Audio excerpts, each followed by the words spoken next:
ইসলামী গজল ও ছোট ছোট ইসলামী ভিডিওতে হালকা বাজনা বা ব্যাকগ্রাউন্ড মিউজিক ব্যবহার করা কি বৈধ? মিউজিকটাকে আসলে ইসলাম নিষেধ করেছে।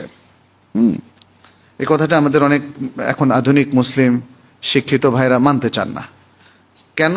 কারণ ইবনে হাজাম এবং আরও কয়েকজন সমকালীন স্কলার এটাকে জায়েজ বলেছে, কিন্তু লক্ষ লক্ষ স্কলার যেটাকে হারাম বলেছে ওইটা আর আবার ওনাদের নাই। ওনাকে পাইছি একটা মত তো পাইছি।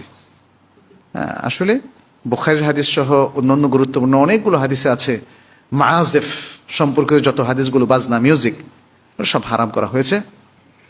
আমাদের কাছে এখন তো হাদিসের চাইতে সায়েন্টিফিক গবেষণা বা জার্নালের আর্টিকেল অনেক দেখা যাচ্ছে প্রভাবশালী। যখন দেখা যায় আমেরিকান কোনো জার্নালে আসে যে যারা মিউজিক খুব আস্তে শুনলো, যেটা দেখা যায় অনেক রেস্টুরেন্টে বাজায়, তাই না, খুব আস্তে করে, আবার একটু জোরে, আবার অনেক মনে যেন শব্দ ভেঙে খান খান। এই যে মাঝে মাঝে দেখি যে বাসে করে কিছু ব্যান্ড পার্টি যায়, মনে যেন সব কিছু কাঁপছে, আমরাও কাঁপছি, এরকম এত ভয়ঙ্কর আওয়াজ, এটা শব্দ দূষণ হয়।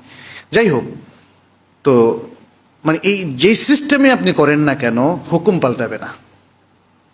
প্রচণ্ড আওয়াজ দিয়ে করলে এখানে আরও কয়েকটা অকল্যাণ, সমাজের ক্ষতি, শব্দ দূষণের ক্ষতি ইত্যাদি অনেকগুলো ক্ষতি আপনি করছেন। মানুষের কারো রোগীর ক্ষতি করছেন, কারো ঘুমের ক্ষতি করছেন।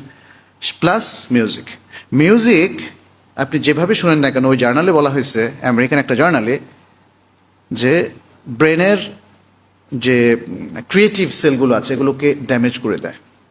এখন দেখা যায় যে আমি ভাবলাম তাহলে তো আমার তো ড্যামেজ হয়ে যাবে, এই ভয়ে আমরা হয়তো মিউজিক শোনা বন্ধ করতে পারি, কিন্তু আল্লাহ রাসূল যে নিষেধ করেছেন, মনে রাখবেন আল্লাহ এবং তার রাসূল সাল্লাল্লাহু আলাইহি সাল্লাম যে কাজে নিষেধ করেছেন তার মধ্যেই কল্যাণ আছে।